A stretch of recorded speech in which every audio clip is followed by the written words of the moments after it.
Joining me now to discuss is Jamal Thomas, a journalist and co-host of Fault Lines, which airs every weekday from 7 a.m. to 10 a.m. Eastern right here on Sputnik Radio. Jamal, it's great to have you on the show today. What's going on? How you doing today? So far, so good. Looking at these results from yesterday's election, it seems like we've got at least a bit of a blue wave going on, but it's notable how quickly Politico and some of these other media outlets have been to just say, oh, but we kind of want to separate the Democratic Party and their victories from Biden and his polling numbers. What do you make of the media treatment of all of this right now? Believe it or not, actually, I think they're right. Now, the reason I think they're right, Biden, if this was a federal race in some way, I think it would be a drag on the polling. I think these races were specific to the issues that they were dealing with. So in Virginia, for example, you get a situation where they're like, okay, if Republicans win, they're going to enshrine, or I think it was like 15 weeks or 6 weeks abortion or something like that. In which case they're like, yeah, no, we don't want that. In which case they come out in waves in order to enshrine and say, yeah, you will not have the ability to do this. And not just not have the ability to do it, we're going to be emphatic about it by giving Democrats the House and the Senate. So any plan that Youngkin and Republicans had on that specific front, trashed, out the window. In which case Republicans get this kind of reality check that the overwhelming majority of the American public, abortion to be safe, legal. Some people may use the term fair enough, but at the very least, safe and legal. And that, honestly, the United States, when the Supreme Court knocked it down to the states, it may have been legally okay to knock it down to the states, but the American public, for the most part, had considered that a settled issue and considered, I would even go further and say part of paternity is that you have the ability to get an abortion when you need to, and that the mother's right to choose is not basically ignored in these kind of caveman terms. Same thing with Ohio. A referendum. Do you want to enshrine this into law, into the Constitution? Emphatically, yes. Emphatically, yes. So it's like in these states, at least from my point of view, were more specific as opposed to being a reflection in regards to the federal government. Meaning if it's a referendum on Joe Biden's polling is sitting at 30%. If anything, this was further away from it, from my point of view. I could be wrong, but I think it was further away from it. No, I think that that's a really good point. And, you know, it's interesting because I know for the last several years, ever since Donald Trump came along, it seems like Democrats have struggled to really get behind certain issues and policies and to then deliver on them because, as we've seen with the Biden administration, much of what he campaigned on, he has not been able to deliver on. And part of their rallying cry has almost been, well, this candidate is not Trump. It's not a Trump ally, so you should vote for them. Well, now they're in a situation where you have the Supreme Court overturning Roe v. Wade, and it almost kind of tees it up for some of these states to say, you know what we'll do? We'll come in and we'll make sure that, you know, your abortion rights are secured. As you noted, this has been a settled issue here in the United States for some time now. So for many Americans, they're not thinking about this as something that we really need to debate. But it almost teed it up perfectly for Democrats to then hit a home run in some states. Is that how you're looking at it, or do you think that there's more to the story here? That's exactly how I look at it. I honestly, when I remember when this was up on the Supreme Court, and I said that Donald Trump won or Amy Coney Barrett was put in, I said, well, there goes abortion. And I also said, I was saying for like weeks, I was like, Republican overreach is going to be the greatest gift to the Democratic Party ever. They have nothing else that they can run on, right? I mean, like there wasn't anything.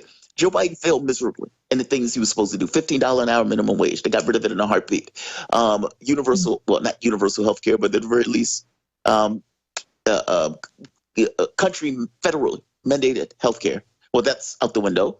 And then you even get to marijuana, thing he could do with a flick of a pen, didn't do it. Like all of these things were campaign promises that Joe Biden just torched in a heartbeat and didn't think twice about it. I remember AOC even saying, yeah, we can't get forced to vote, but we can push Joe Biden on $15 an hour minimum wage. Joe Biden said it is a starvation wage to not get $15 an hour. And then you hear him talking to Republican governors, yeah, it's kind of difficult to get this. I don't think I'm going to be able to do it. And immediately just gone. And so when the abortion issue came up, that is something clear That is something Democrats are perfectly okay with and fine with. That's something that's not going to affect their wallet, meaning this is not an economic issue that they need to pass. It is in long term, but just in the very specifics of it, there's no contradiction between abortion rights, what the country wants, and the party itself. So they're like, yeah, we will get you to abort that baby if you need to abort that baby. And if I was Joe Biden, honestly, when the court struck it down, I would have opened up federal parks, and I would have been doing abortions myself as Joe Biden to get across. I believe in a woman's right to choose, and I, Joe Biden, am doing abortions now to get it across to you that I am that guy. That's okay, though. It didn't matter that Joe Biden was sitting at 30%. When he got into real terms, I think the public had a very clear notion of what party was going to, at the very least, if nothing else, if they just sat there with their thumb squarely in their rectum for the rest of the time, abortion would be something that they would do. Or at the very least will prevent Republicans from doing something egregious with. Meaning it was easy. It was a gimme. Yeah. And so it's something at the very least the public will have some conception that, yeah, Democrats would do this, just like the referendum in Ohio, or just like them here blocking. And by the way, one other point with that. Republicans, when you get people like Mike Pence saying, I don't care what the public wants. I don't care if all of you, by the tune of 70%, want abortions to be legal. I will pass a law preventing all abortions. I don't care if the 12-year-old was raped. I don't care if it was incest in the family where they raped a 13-year-old. Mm-hmm. I don't care. I'm Mike Pence. I am representative of the Republican Party. That looks horrible. That looks utterly horrible. Even this idea of 6 weeks or 8 weeks. Most people don't know they're pregnant in that short period of time. So by passing a law like that or even putting that out there is basically saying, see, it's still legal even though you can't effectively use it. So yeah, I do think in this particular sense, and I don't think it was connected to the federal government. I think these elections were specific to either a governor or specific to a referendum or specific to something that was going on in the states themselves. At least that's my thought. Yeah, some graphic analogies there, but it does drive the point home. And, I agree when it comes to these politicians that want to sit there and say, hey, this is my policy. Well, that's all fine and great. But if you don't have the American people backing you on that, well, then I guess you may as well drop out of the race, as we saw with Mike Pence. Now we're in a situation where, speaking of this divide between Biden and where Democrats stand right now, and really everything that we've seen from Biden. I mean, this man comes in office, and not only does he not prioritize those campaign promises, as you were noting there, but he then takes it a step further and becomes so obsessed with Ukraine that it's almost as if he's trying to drive the U.S. to World War III over that. And then he now takes it a step even further, and his $106 billion wish list includes funding for Ukraine, Israel, Taiwan. It's like he's so focused on these foreign conflicts, and yet we have so much going on here at home that Americans are calling for their representatives to pay attention to the country that they're supposed to be serving. So do you think we're getting to the point where the Democratic Party could possibly be done with Joe Biden, or are they likely to, survive this next round with him and then go from there? I think they're going to live or die by the Biden. I mean, when Joe Biden first got elected, if you remember, he was supposed to be a transitional candidate. They were like, Joe Biden is going to be, Methuselah. He's going to be in his hundreds by the time he gets into his second term. Oftentimes, with the exception of Trump and his ability to defy gravity, most presidents age monstrously in office. Look at Obama when he first starts. Look at George Bush when they first start. At the end of their term, they look like somebody's grandfathers, right? And so Joe Biden, who gets in, immediately degrades, just degrades. It's like he is wilting on a vine, right off the bat. He was supposed to be a transitional candidate. Kamala Harris can't carry the burden. I don't believe it. I don't think he believes it. And I don't think the Democratic establishment believes it. So from their point of view, Joe Biden is like, I whipped him. I whip him again, talking about Trump. By the same token, you get people like David Axelrod, like, okay, dude, you need to step down. You get people like Gavin Newsom, who seems to be running a shadow campaign. I think Fetterman is right on that. It's shocking that he said it, but I think Fetterman is right. Yeah. But I don't think. I guess maybe that shows where Fetterman is. That is where Fetterman, right? But I don't think Joe Biden has it. I don't think Joe Biden has framed it in his mind to step down. I don't think he's thought about it. I think from his point of view, presidents have successful terms when they run twice. Like a referendum is that second election. The problem is for Joe Biden, and yeah, he has a year. It was funny. One of the guys in the polling said the best thing about these polling results is that Joe Biden has a year to change them, meaning there was nothing good in those polling results. And if you think back, CNN's poll has what Joe Biden, I think Donald Trump winning 49 to Joe Biden's 45. You got the poll that came out with Joe Biden losing 5 of 6 battleground states. That has to be just terrifying. You get the polling before that with Monty Coulthard, Donald Trump again ahead. You get the poll before that with Washington Post. What Washington Post has Joe Biden losing by like 10 points. And Washington Post is like, yeah, we know we put this poll out, but don't trust it. It's an outlier. Don't believe our own poll. Meaning you put money into a poll and then you immediately tell people to don't believe the poll that you put out. Meaning in all of those polls, the guy who is for criminal indictments that could put him in jail forever, like literally forever, for eternity. They have a dead body with Donald Trump's body just sitting in there forever. That guy is winning in all of these polls, which is just shocking in regards to any kind of normality in regards to American politics. And you have to take into account that a lot of this may be more associated with Joe Biden as associated with Trump. And I agree with you. When you get to Iran, the Israel conflict, whether you get his party is completely against them on this. I mean, Joe Biden has stood arm in arm with a man who's just murdered 10,000 people, 4,000 of which were children. And Joe Biden is acting as if we're with you all the way. Gets embarrassed by it to such a degree where he's like, okay, I want to pause. Okay, Netanyahu tells him to kick rocks. Immediately, he goes to send Blinken to the Arab leaders. They tell him to kick rocks because he wants to have a conversation about what it's going to look like after the fact. And they're like, dude, what are you talking about after the fact? They're murdering kids. We care about that, not this other stuff, which means they fail miserably across the board because even with the humanitarian assistance, they're like, wait, you're going to break their arm and give them a Band-Aid? You're backing this guy as he's killing all of these people. And now you're basically saying, okay, now that you're killing all of these people, we'll give you a Band-Aid of humanitarian assistance.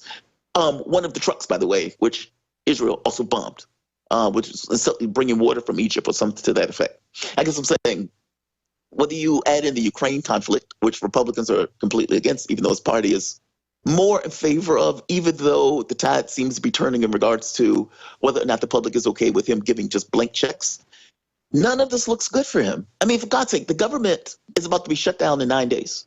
Nobody seems to care. And instead, what their concern is, we need to get a check to Israel immediately. Hey, what about keeping the government running? Yeah, we'll get to that. What do you mean we'll get to that? It's just weird. It is. And it's like, it's not even them debating over whether or not to send money to Israel. It's them debating over whether or not to send money to Israel, coupled with money for Ukraine and Taiwan and everything. Exactly. It's like, are we going to write a $14 billion check or are we going to write a $106 billion check? Yep. And the members of Congress seem to be on board with that. Do you think that there is enough awareness among the American public about what's going on here as it relates to voting in 2024 and possibly maybe getting past just voting for the person and actually voting on policy? Oh, that's super interesting question. So it's weird. Foreign policy, this is probably going to play a larger role than what it typically plays in other elections. I mean, you have the Israel, and it depends on how long these conflicts last, right? It seems that the U.S. is at the very least putting up a trial balloon in order to somehow bring the stuff to a close in regards to the Ukraine conflict. But that, again, that could be a trial balloon. Oftentimes the U.S. is talking to itself, or at the very least, U.S. and Europe are talking to themselves. The public, however, sees those things, meaning if the conflict in Ukraine is still going on, and keep in mind, Joe Biden has failed in all of these, right? In Afghanistan, he comes in, fails miserably right off the bat. He gets the United States into this Ukraine conflict because he's not willing to have any kind of negotiations. He's not willing to push Ukraine into the Minsk agreements. All of these other guys in Europe basically say, we lied about the Minsk agreements. And so this new security architecture of Europe, which a rational actor would have done, instead gets them to poke the bear and giving Ukraine as much money in the world as they possibly can to kill as many Russians as possible. And they fail miserably at it. They did destroy the Russian economy and the Russian military at this point. is moving on various parts of Adiyevka, Kupiansk, Marinka, and Ukraine doesn't have an answer for it. So they're putting up trial balloons. The American public has to see that. Like, you told us we were winning. You told us this was a win. You told us that Putin was going to fall over and that he had cancer and that he was going to fall off the Kremlin and that, Zelensky was going to ride into the Crimea. You told us all of these things. None of these things happened. So not only did you fail in Afghanistan, not only did you fail in Ukraine, now you are diametrically opposed to your party in regards to your behavior with Israel. You're not going to get the Muslim vote. That's over with. So you're not going to get Michigan. And so the question becomes, okay, what happens in a year? Is all of this stuff still floating in regards to the way the American public sees it in the course of a year? Or is it going to die down in a way where American gets amnesia, in several months, and all of a sudden we're having a conversation about something else? It's hard to answer that. I can't see around corners. I would say, though, if these issues are still on the forefront of people's minds, Biden may be screwed. I mean, because Donald Trump's argument is, I would have gotten into the war in Ukraine. That would have never happened with me. And he would say, you didn't have all of these inflationary issues, which he would have been right, especially if he wouldn't have gotten us into the conflict in Ukraine. Israel, Donald Trump would have acted exactly the same as Joe Biden, if not worse. But it is I got to be honest, I can't see around corners on that. I don't know how much of this stuff is still going to be present in the American consciousness at the point where we get to the elections. If not, though, Democrats want to make it about Trump. Hey, it's Trump. He's bad. It's going to end democracy. The problem is, I don't know if the American public is there. At the very least, they don't seem to be there now. I can't answer this one with certainty or clarity. No, that's fair. I mean, I think you provided a very good answer, and you make a really good point there, which is that, yes, Biden has been obsessed with these foreign conflicts, but he has yet to get any wins on them. So it's like he obsesses over this one area, but he's not doing well there. So it's not as if he's going to come to the debate stage and be like, oh, I won this war, I did this, no, he's going to get called out left and right on every single one of these issues. And yeah, I agree when it comes to sort of the immediacy of what we're looking at in Gaza right now. When you're in a situation where you've had, this Israeli bombardment that has killed 10,000 people in 1 month, people see that and they automatically say, that's bad, we need to stop that. But who's to say what this situation is going to look like 1 year from now, even 6 months from now, and if the American public is going to care as much, or if, as you noted, they're going to look at, all of the candidates on the stage, or I should say the majority of the leading candidates who have come out as very, very pro-Israel, said that they would stand with Israel, and you're going to have an American public that basically says, okay, well, our president is going to have this same response no matter who we vote for. So we're not deciding based on that. We're deciding based on something else, I suppose. But when it comes to, the third party contenders, is there anyone you're seeing who is really standing a chance at having a shot in this race? Or are we still kind of in this endless spiral where it's just the third party candidate who's likely to quote unquote take votes away from the two major candidates as it is described by the media? Oh, see, I hate that framing of it, because that's the framing that they always use in order to marginalize third-party candidates. Oh, this guy's just the spoiler. He's just going to take away from the Democrat or the Republican.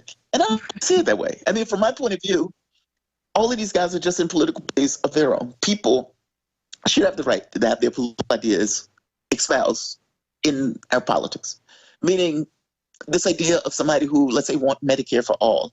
There's nobody to vote for that short of, let's say, maybe a Green Party candidate, or somebody who may want more aggressive action on climate change, or maybe somebody who wants more aggressive action on the border or more libertarian. Those people should have their political ideas espoused just right, whether it's 5%, whether it's 8%. I don't consider it taken away from the party, because a person who's voting for Green may not necessarily vote for a Democrat, or somebody who's voting, libertarian may not necessarily vote for the Republican. They may not see him as the same. And to be honest, I go further. If you're looking at somewhere like the Squad, that would be a whole different party in a different country. Like, they would have their own political faction, parliament, and they would be able to run and everything else. Instead, they get lumped in to Democrats. RFK, weirdly enough, seems to be doing better than expected, considering he's not even running with a party anymore. But I have no expectation of him getting anything major. And weirdly enough, he seemed to be pulling more from Trump. If you're looking at people who, if RFK wasn't in the race, where would they typically go? Those people, weirdly enough, at least in some of the most latest polls, will take more from Trump than they would Joe Biden. Strangely enough, even though he was running a Democratic Party. But he's been more open to be more independent and less associated with any kind of particular policy ruling. In fact, he puts me in the mind of what Trump could have been. But Trump was so beholden to the right that Trump just kind of ended up what he ended up. Cornel West, I don't expect him to get a huge amount. But the rub is you may not need a huge amount. From the standpoint of the polling, Donald Trump has been getting a large share of the black vote, weirdly enough. And I think the last poll had him at like 22%. Even if he doesn't get 22%, let's say he gets 15%. That is a massive share of the black vote for a Republican. If you add in Cornel gets a few percentage points. Well, what does that look like in regards to, let's say, battleground states in the last election that was decided by like 30,000 votes? That's meaning 1 or 2 percentage points here or there can decide who the president of the U.S. is. And, if that's Cornel West eating to the vote tally of, let's say, a Joe Biden, or for that matter, people just decide to stay home because they didn't necessarily believe that there was something there, that could be a big failure for Joe Biden. And, like I said, the best thing for Joe Biden is that the polling is going to take place in a year. RFK could be interesting. He could be interesting. And this is not me giving a rah-rah. His policy on Israel is detestable, utterly disgusting. But taking that out of it, he may actually get a relatively decent presence in the election in a way that we haven't seen since Ross Perot. I could be wrong on that. I could be totally talking out of my rear on that one. But even if it's not to the level of Ross Perot, it may be significant in a way where it does cut a particular direction in regards to the kind of overt outcome of the election. But besides him, I don't know who else it would be. I mean, and that's assuming it's going to be Trump. We're assuming it's Trump because Trump is 50 points up in the Republican debate. But assuming for the moment that Donald Trump even makes it through, anything could happen. Donald Trump has like 4 different cases on his head. And those cases, some of which they're trying to finish before the election is even up, meaning you could have a situation where Donald Trump wins Super Tuesday, meaning he wins, he locks it, and then gets arrested the very next one. What a it is a bizarre world that we live in, especially in 2023. And you're right, anything can happen. Definitely hope that we see maybe some more third-party candidates rising in popularity. I mean, we do still have a year, so you never know. But I appreciate you taking the time to join us to break down all of the latest here. Jamarl Thomas, journalist and co-host of Fault Lines, which airs every weekday from 7 to 10 a.m. Eastern right here on Sputnik Radio. Thank you so much for your time and insight today. Oh,